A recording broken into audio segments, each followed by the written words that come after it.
Welcome back to comics, to Hat Comics TV. All right, let's talk about the most important comic book ever made, Zap Comix. So this collection was printed by Fantagraphics, and it has literally everything that the creators of Zap Comix came in to put into the collection. We're talking about Robert Crumb. We're talking about Spain Rodriguez. We're talking about Victor Moscoso, Clay Wilson, Gilbert Shelton, Robert Williams, Paul Riders, and Rick Griffin. Now, this is my God, this is like so heavy. I'm gonna hold on. Let me show you just for context.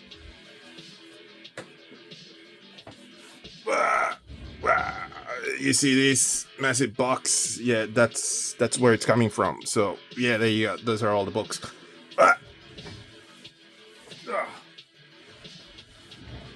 Okay, I survived that. So these books are quite hefty. Let me show you something else to put into context of how big these are.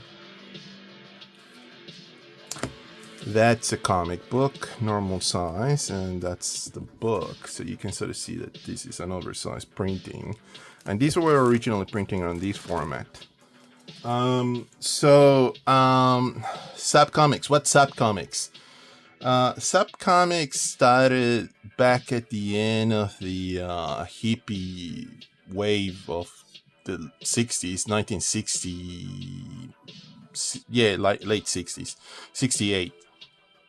And they ended up, this group of artists like Robert Crumb and Clay Wilson and Moscoso and Spain Rodriguez and all of those dudes, they ended up joining forces and ended up doing this publication.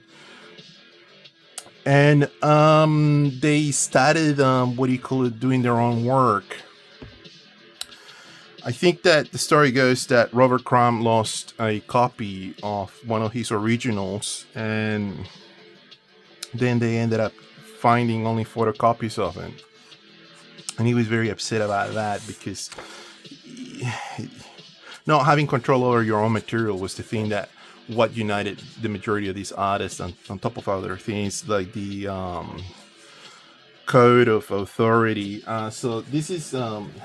here we go. This is the code. The Comics Code of Authority was the one thing that was prevalent after the 50s trial and the murder of those kids did in New York, where they murdered someone, and then the psychologist came in and ended up making a big fuss that it was comics that were influencing people. So this was counterculture. This is coming out after, and it kind of allowed the artists to do their own story without any censorship. So they're fighting for freedom of speech. They're fighting for all of these other things, and this is during the end of the turmoil of the 60s. The 60s is just this chaotic decade for America, and they're still in the war with Vietnam. They go to the hippie movement where they're selling all of these counterculture material for you to smoke, drugs and whatnot. But anyway, the point that I'm trying to get to is that this was part of that counterculture material that was being sold under the table, sort of thing. You just had to come and ask, I guess. From what I hear, that you would go to these tobacco stores or whatever they were selling things in there, that they sold these items as well under the counter. So that's why it was called Underground Comix. That's why these are alternative culture comics. These are counterculture, and that's why they had the X. And here is very interesting what they have acknowledged here in this book. We dedicate this collected work to all the good, courageous people who were harassed, jailed, fined, or persecuted for selling Zap Comix, because shopkeepers got harassed by the law at that stage because they were supplying these and selling these to people that were asking for it. So there you go. That's the dedication. This collection, I cannot give it enough credit. What do you call it? Fantagraphics has done for it. This is high quality at every level, and here you get all the original prints. This collects issues 1 to 4. So at oversized, as you tell, beautiful matte paper. The production of this book is beautiful. It's got a spine fabric with foiling, and you got paper, laminated matte paper on the cover for it. So it's beautiful. It's quite a collection. The only hiccup, and I'm going to address now this, is that this is extremely expensive. I felt that it was just too much when I bought it. I felt it's a little too much. Maybe they should be doing a trade paperback sort of collection so people can get more access to these, because this is part of the history of comics as well, if you think about it. And a collection of also of Robert Crumb. Robert Crumb is the headliner of the group of artists that are here, without saying, obviously. And also, but we cannot really also take away the other guys that are here. We're talking about Robert Williams is contributing with poster art. Obviously, Robert Williams becomes like this commercial illustrator, well known, obviously, around the world, and also in the scene of music and whatnot. But we'll talk about that man later on. So this is the first cover by Robert Crumb. Famous now, and I don't know how much these comics would be worth now, because they had very limited runs. I don't know what the gossip is with these things and how much they're going for. I have never really tracked these down. I ended up getting into these only until the past 10 years. Obviously, it's a grown-up material. This is not for kids, without saying. From Silver Age transitioning to Bronze Age. That's the period of time when this was happening. So you can imagine that Jack Kirby's creating the Marvel Universe with Stan Lee, and they're doing Fantastic Four, Avengers, they're doing X-Men, and this is happening at the tail end of that decade, because I think Fantastic Four 60 something, early 60s, and then you get the other books coming out across after that, and this is coming at the end of that decade. So this is real counterculture material. And yeah, Meatball, I mean, after all, they're the gag comics, they're comics, but they're not suited for kids, because the material that they're doing is for grown-ups. And that's the thing that's so important about this series, is that it's for the first time they're doing this medium for grown-ups, and this is why this is so influential. This is coming in to influence other people in other mediums.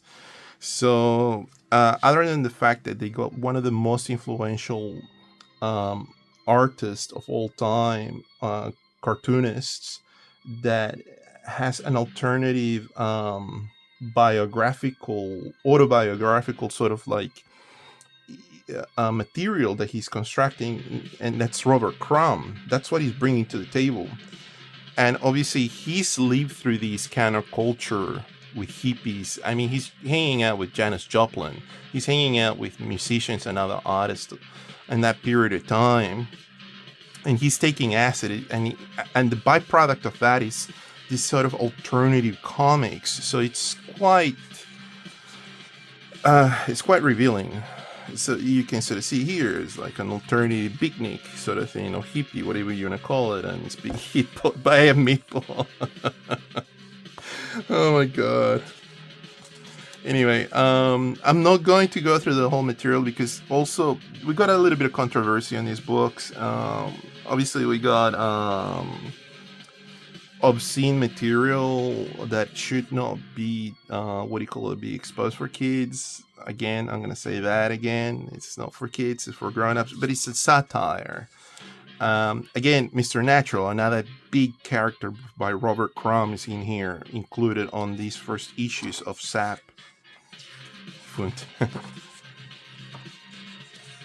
So, and again, Robert Crumb is now doing very first takes of kind of like an evolution of humanity, but anyway, beautiful how he's rendered everything. So with pen and ink, beautiful work.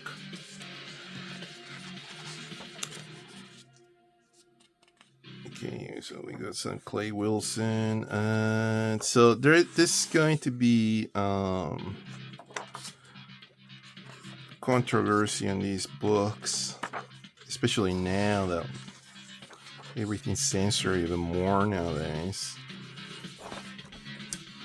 I think this White Man strip, it's about, I guess, somewhere another point about his dad or something. He's sort of making a comment about that. That's why Crumb is so important, because he exposes himself to his audience in a, oh my goodness, in such a brutal way.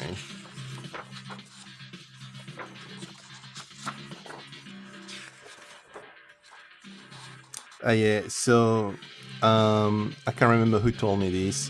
It might have been my dad who might have told me this, that this was everywhere in the culture. This is one of the most iconic and most famous things that Robert Crumb's ever done, because Keep on Trucking was on the culture. It's everywhere. And very important, tiny little strip. And this is just was everywhere back then. So yeah, keep on trucking down the line. Hey, I said keep on trucking my blues away. So it's almost like a poem. That's what I'm taking away from this right now. So yeah. Anyway, let's keep going with this gigantic book.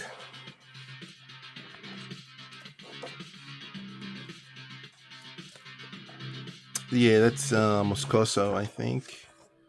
Yeah, it's Moscoso. Moscoso's abstract illustrations.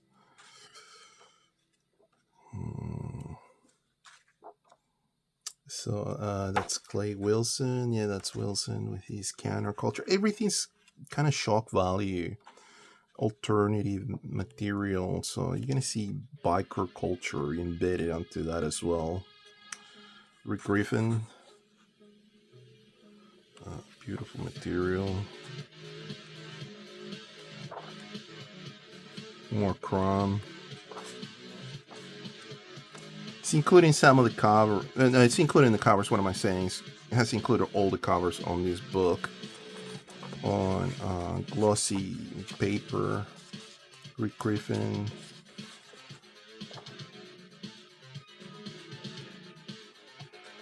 Very abstract work from Moscoso. So this drag usage, obviously, delinquent sort of material, and also commentary about drugs and sex and everything else, that it's just not for children. I think you had to flip that one to be on the right side of it, but I'm not going to do that now. Yeah, Zap Comix. Adults only, yeah. Robert Williams, jeez, Whiz. What a crazy illustration. Yeah, and this is one of the most controversial, comics that were printed on it. Joe Blow. I'm not gonna get into the details, but you can sort of imagine that good old Robert is doing counterculture material in there. And yeah, Spain Okay. Oh, no, that's Gilbert Shelton. Okay. Warhog. Oh my god.